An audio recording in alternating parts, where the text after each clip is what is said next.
Good morning. Getting ready to head out and embark on our long trip to Pennsylvania.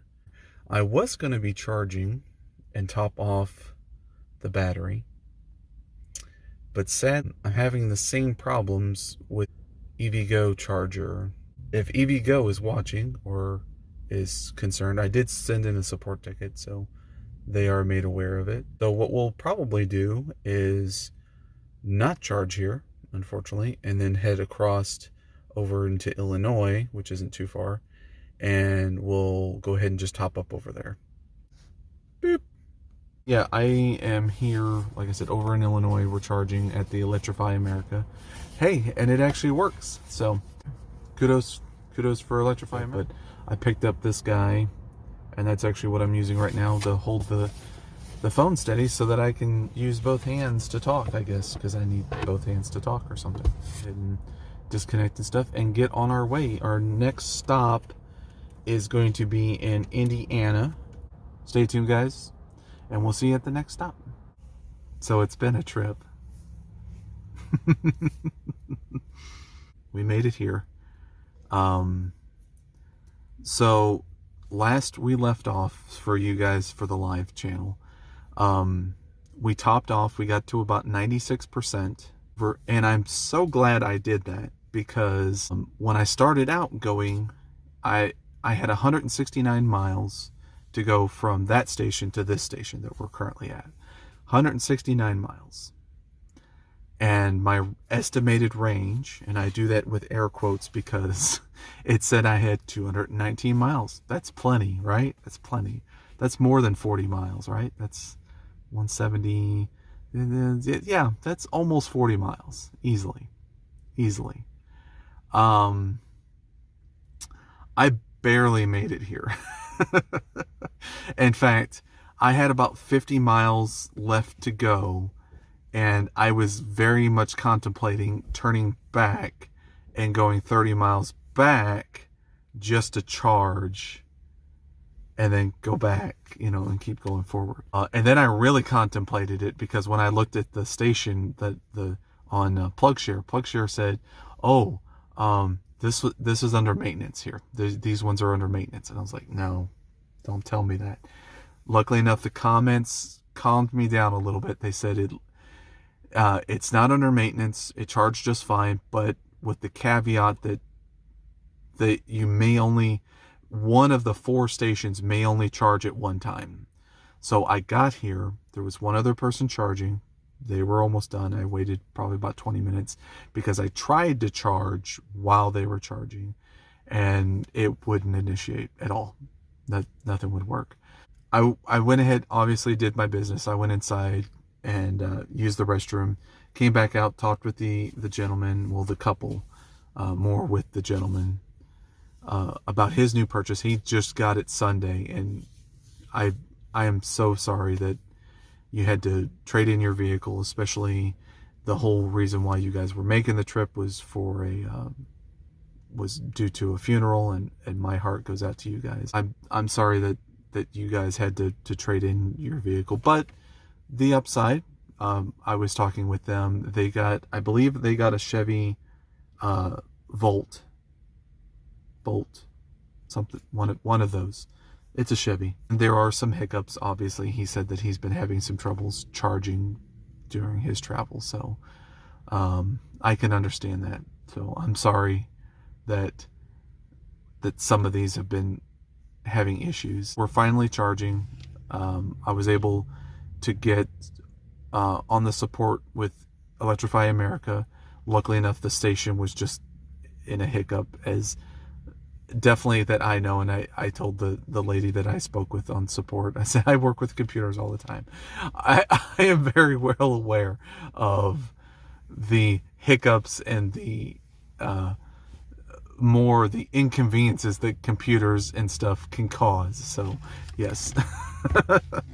So we got everything taken care of. I was actually, while I was on the phone with support, just in case, and I suggest this for everybody that charges, go ahead and look in just in case they get back with no, we're sorry, we're gonna have to send a technician out, and look for somewhere else. gauge. Always try and have a fallback plan. That's always my recommendation, just in case. Just in case. My fallback plan was within about 5 miles, which again, I'm on reserves, so I could make it, but that literally would be it. But at least reserves, I could make it over to a Nissan dealership. They don't have fast chargers, but they do at least have the one plugs. I'm sure that I could go in, just like the Nissan dealership that I got mine at. I'm sure somebody there probably is already plugged in, that works there and stuff. All I would probably need to do is just go into the dealership and say, hey, I literally have nothing. Do you guys mind if I charge for a bit? And I'm sure they would have been fine. With any trips, you're going to have hiccups and stuff. I'm going to say with gasoline, most people probably have a slightly smoother ride. The biggest headache for gasoline people would probably be like, oh my gosh, if I would have gone across the road or waited 10 more miles, I could have gotten it cheaper, a little bit cheaper and stuff. But I'm not going to let it get me down. We're doing good. I am probably falling behind in time, but honestly, I did this intentionally, that I wasn't going to try and rush anything to try and get to where I'm going. I intentionally was going to make this trip that normally in a gasoline I would have taken a day to get out to see my dad. I am intentionally splitting it up into 2 days, just in case, for stuff like this. And also the fact that charging does take a bit to do. With as low as it is right now, I'm going to let it soak up as much as it can. I'm probably going to try and take it to 100%. Again, just in case. With the estimated, and my next one is, I believe, 170 miles, so about 10 miles more. So if I can try and get it to 100, the better off I'm going to feel. I'm also going to make a note that 70 miles an hour, this car does not like, and I suspect that that's more, I guess I would need to look at the terrain, like the height map and stuff as we're going, because I feel like, first of all, the wind was blowing on the car, so I was fighting the wind. There was that. Second, I believe the elevation, I was going up in elevation, and obviously if you're going uphill, you're going to be using more gas, more battery, so that also played a factor. And then the third thing, it was a little chilly. I did turn on the climate control for a little bit, just to try and get it going. I'm still loving my electric. I'm still loving the fact that it's only going to cost me, now that it's completely dead, I probably, so 30 cents, we're going to do, it's 31 cents to be exact. 31 cents per kilowatt hour. I have a 60 to 62 kilowatt hour. We'll say 60 for simplicity's sake. So if we charge 60 kilowatt hours by 30.31 cents, I'm also getting distracted by people driving by, and oh, those are electric vehicles. Oh, is that what electric vehicles look like? Yes, this is what electric vehicles look like, and mine is awesome. 1860. So, like I said, or I was thinking about $20. So $20, that's not too bad. We will catch up at the next stop. I might take a nap and eat, because I have that much time to charge. I actually did make a small little stop before I got here. I actually got a little worried that when I left and I started to make my way to this stop, it looked like I was not going to have enough range to get here. I even looked on my Leaf Spy Pro, which is basically just an app that talks to an OBD2 reader that's hooked into the car, and then that gives me a little bit more accurate reading of what the battery state state of charge is, and then also temperature levels and stuff like that. So from that, I still could see I was going to be about 25 miles too short. And I was like, why did I put this on the route? I'm not gonna, this is too much of a span. I guess maybe I was also thinking that from what I'm seeing from PlugShare, telling me from where I'm located to where it is, it almost seems like it's about 10 to 15 miles off every time. So I don't know what's different from PlugShare's route thing. I guess it's going by like if you were to straight go there rather than actually take the roads. But so back to what I was saying. So I did make a quick stop. I stopped in. Luckily enough, I had the mindset to look very quickly, and from where I was, there was 45 minutes still on the same route. I didn't have to go out of the way, and I charged up. I think I got to 55% and took it on up to 90% again. And from there, I made it here. I think I was at 32%. The more that I looked at it, I probably could have made it here. But again, it would have been like this morning, and I really would have been pushing it. Maybe just get here, just not quite using reserves or anything. Didn't want to risk it. That quick 30-minute session didn't put a lot of heat on the battery, so that was one of my concerns. Was if I would rather spend one lump sum, get the battery hot, and then I could drive longer, give the car more drive time, let that cool air cool it off, cool it down some. It seems like it's not that bad, so that's good. I've got one more stop tonight. Once I get to that next stop, I'll probably charge up and then go in for a night if I can. I'm getting pretty warm on the battery.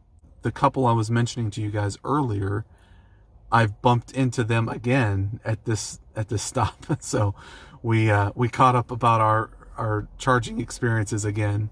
The issue that I had, okay, so the last time I went live, that station, apparently that station hung up my session and kept me from charging, and because of that, the Electrify America app was hanging on that last session. So I had to call them up. They checked stuff out. They're assuming it was my app that was the problem. I am about 99% sure that it was not the app, that it was that station again. That because the station never really said that I disconnected or ended the session, it assumed that I still was connected. And I bet that instead of fooling around with my app, if they would have rebooted that station, because I bet they would have had to do it regardless whoever started charging after I charged, that I bet that would have fixed the problem. That it wasn't my app, that it would have been that station again. That the station could not tell the back end of Electrify America that I had finished charging, so that it would allow my account to proceed to charge at a new station. And I think that's what the problem was. We'll see you at the next stop. So we are at our final leg of the night. It's been a long day, but things have been good. I guess this will be the wrap up for the day. We had some issues earlier today with some of the charging stations. Honestly, nothing so major that a phone call, the phone call 15-20 minutes and you're up and charging, and then you gotta charge. So I could see where some of that can be a bit of a pain in the butt, but honestly, nothing major. Nothing to the point where I couldn't charge and I was stuck or I had to go somewhere else. So I would say that's a win. That's a win for me. We're going to charge up some here. We're going to drive up to the hotel, sleep for the night, and then we'll have a fresh start in the morning. This last charger is not a charge point. It is not an Electrify America. Just so you guys know, there's not just Electrify Americas out there. We will touch base tomorrow morning. I'm probably going to get up fairly early like I did this morning. I know it's kind of late. It's it's almost 10 o'clock Eastern time. So yeah, I'm kind of tired, and I don't know if you can tell, I am getting a little hoarse, I guess, from talking. I've been almost every place that I've stopped off at and charged, there's been at least a few people charging, and everybody's having conversations and stuff like that. So it's nice to meet more of the community and stuff. That's awesome. Thank you guys for watching, and we will touch base tomorrow. So have a good night.